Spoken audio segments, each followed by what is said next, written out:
Bulan depan Indonesia akan memperingati 75 tahun kemerdekaan. Namun di tahun ini juga ternyata Indonesia berada di peringkat keempat penyumbang terbanyak anak stunting di dunia. Angkanya mencapai 6 juta lebih anak Indonesia yang mengalami kekerdilan. Bagaimana ulasan detailnya? Kita akan cek faktanya bersama Dade Salampesi. Silakan Dade. Ya, Sumi dan juga pemirsa, 75 tahun Indonesia merdeka ternyata masih ada sejumlah pekerjaan rumah untuk kita semua terkait dengan kesehatan anak termasuk stunting dan juga masalah kekerasan yang masih banyak dialami oleh anak Indonesia. Sebagai pembuka kita lihat sejumlah data dan fakta terkait dengan kesehatan anak kita yang bisa dikatakan sangat mencengangkan pemirsa karena berdasarkan data pada tahun 2017, bayangkan 65,16 anak Indonesia usianya yang di bawah 2 tahun, artinya bisa dikatakan bayi, mendapatkan ASI eksklusif tapi rata-rata hanya 3 bulan saja. Masalah ini terkait dengan regulasi cuti melahirkan di Indonesia yang hanya 3 bulan berdasarkan dengan Undang-Undang Ketenagakerjaan. Sementara itu terkait dengan perlindungan anak, jika tadi data 2017, maka data 2019 hampir 10% atau lebih tepatnya 9,87% anak Indonesia dengan rentang usia antara 0 sampai 17 tahun. Artinya anak SMA pun termasuk ke dalam angka ini, konsumsi kalorinya kurang dari 1.400 KKL. Artinya konsumsi kalori anak Indonesia masih dikatakan kurang, walaupun hanya 10% anak Indonesia pada 2019. Data dan fakta lainnya yang perlu kita lihat ialah 10,2% anak Indonesia, lebih tepatnya adalah balita, yaitu anak-anak yang di bawah 5 tahun menderita atau masuk dalam kategori kurus. Ini pada tahun 2018 data dari Riskesdas, dan data lainnya 17,7% balita mengalami kekurangan gizi. Provinsi mana yang balitanya paling kekurangan gizi? Kita akan lihat data dan faktanya di informasi grafis berikutnya pemirsa. Kita perlu mengetahui langkah apa yang harus dilakukan agar anak-anak kita di rumah bisa tumbuh sehat karena mereka adalah aset bagi bangsa Indonesia. Yang pertama, pastikan makanan bergizi seimbang yang diberikan kepada anak-anak kita. Mulai dari mereka pada saat masih berada di dalam kandungan, pastikan ibu selalu mengkonsumsi makanan dan juga vitamin sesuai dengan anjuran dokter. Yang kedua, mencegah anak dari penyakit, memberikan stimulisasi pendidikan yang baik sejak dalam kandungan, termasuk dengan kasih sayang orang tua, idealnya secara lengkap, ayah dan juga ibu. Lalu pantau pertumbuhan dan perkembangan anak, rajin membawa anak ke posyandu atau ke layanan kesehatan setempat untuk memantau pertumbuhan mereka, termasuk lingkar kepalanya. Lalu berikan teladan yang baik dan tanamkan nilai-nilai kebaikan. Selain itu, perlu juga dihindari agar anak tidak terkena asap rokok dan juga polusi, khususnya anak-anak yang tinggal di kota besar. Kita lihat pernyataan dari Kementerian PPPA, Pemberdayaan Perempuan dan Perlindungan Anak terkait dengan masalah regulasi cuti melahirkan yang di Indonesia saat ini hanya 3 bulan saja dan dinilai kurang. Dan dinilai oleh Kementerian PPPA ini menjadi pekerjaan rumah bersama kementerian dan lembaga, artinya lintas kementerian dan lembaga. Disampaikan oleh Deputi Kementerian PPPA pada 21 Juli 2020 beberapa hari lalu, dikatakan bahwa regulasi cuti melahirkan sudah tidak kompeten lagi untuk saat ini, hanya 3 bulan. Bahkan di negara maju cuti melahirkan bisa mencapai 1 tahun. Disampaikan oleh Leni bahwa pemberian ASI eksklusif selama 6 bulan diperlukan untuk mencegah stunting pada anak. Pasalnya hal ini dinilai bisa memaksimalkan asupan gizi pada anak, khususnya dalam pemberian ASI eksklusif bagi ibu yang bekerja. Kata kuncinya di sini menurut Kementerian PPPA, ASI eksklusif yang ideal bagi anak adalah 6 bulan. Dan masalahnya cuti yang diberikan atau cuti melahirkan yang diberikan kepada ibu-ibu yang ada di Indonesia sesuai dengan Undang-Undang Ketenagakerjaan nomor 13 tahun 2003, tepatnya di pasal 82 ayat 1, hanya memberikan cuti melahirkan 3 bulan saja. Di sini Kementerian PPPA menilai bahwa idealnya 6 bulan, bahkan disebutkan di negara-negara maju bahkan sampai 1 tahun cuti melahirkan untuk ibu-ibunya. Karena negara maju lebih sadar bahwa anak-anak adalah investasi bagi masa depan bangsa. Kita masuk ke masalah inti, yaitu masalah stunting atau masalah kekerdilan yang sampai saat ini belum dapat diselesaikan dengan baik pemirsa. Kita kenal dulu apa itu stunting atau dalam bahasa Indonesia disebut dengan kekerdilan.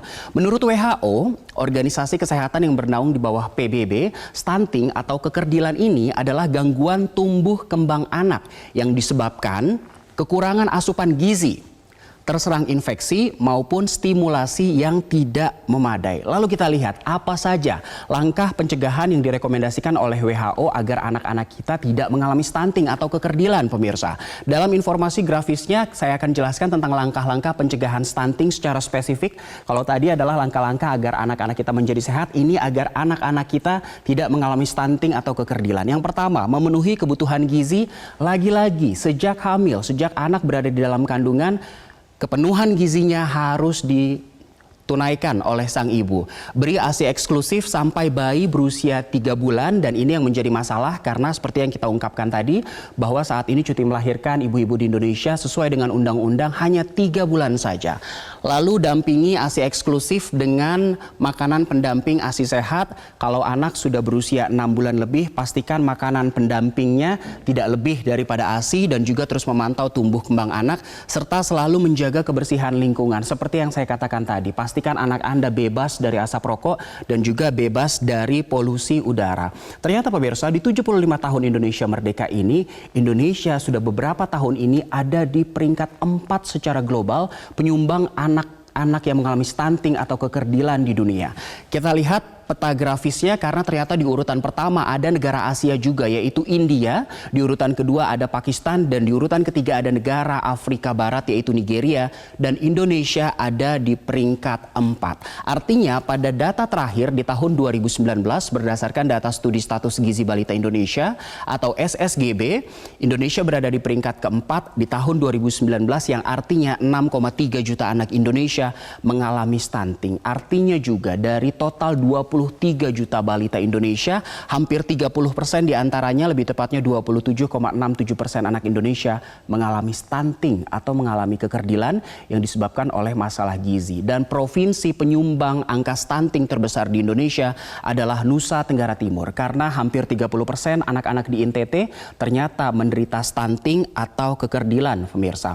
Ini adalah pekerjaan rumah bagi bangsa Indonesia, tapi ternyata terkait dengan anak-anak kita di Hari Anak Nasional ini ada pekerjaan rumah lainnya yang harus kita selesaikan bersama, yaitu masalah kekerasan terhadap anak. Kita lihat informasi grafis berikutnya karena ada sejumlah data dan fakta yang mencengangkan. Data ini kami ambil dari survei nasional yang dilakukan oleh Kementerian Pemberdayaan Perempuan dan juga Perlindungan Anak 2 tahun lalu pada 2018, di mana mayoritas anak Indonesia, 62% anak Indonesia mengalami satu atau lebih bentuk kekerasan di dalam hidupnya, baik itu kekerasan fisik maupun kekerasan psikologis. Dan dalam perkembangan zaman sekarang ini, bahkan anak-anak Indonesia juga kerap kali mengalami kekerasan di media sosial seperti perundungan.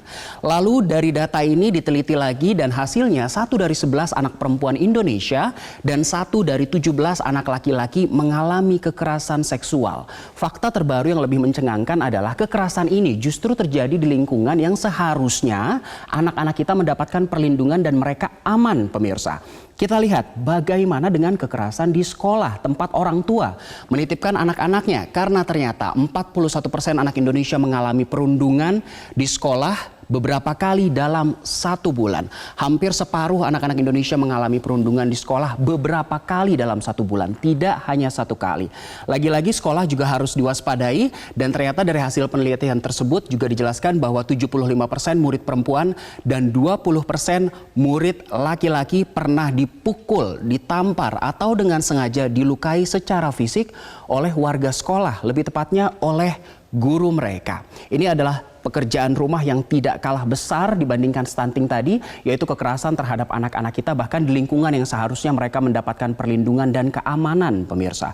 Lalu bagaimana dengan anak-anak kita di tengah pandemi ini? Sebagai penutup kita lihat pernyataan dari Ikatan Dokter Anak Indonesia yang disampaikan dalam keterangan persnya beberapa hari lalu. Ini terkait dengan konsep new normal bagi anak-anak kita. Secara umum, Ikatan Dokter Anak Indonesia meminta agar para pemangku kepentingan, kementerian dan juga lembaga menentukan konsep new normal yang ramah anak. Kita baca bersama. Konsep new normal diharapkan disusun sesuai kebutuhan dasar tumbuh kembang anak. Karena tumbuh kembang anak yang optimal akan menentukan kualitas generasi selanjutnya. Kita highlight kalimat terakhir di sini, karena tumbuh kembang anak yang optimal akan menentukan kualitas generasi selanjutnya. Kita sepakat bahwa anak-anak kita adalah investasi tidak hanya bagi kita tapi juga bagi bangsa Indonesia. Saya kembalikan ke Sumi. Jangan lupa subscribe YouTube channel Metro TV News dan nyalakan notifikasinya.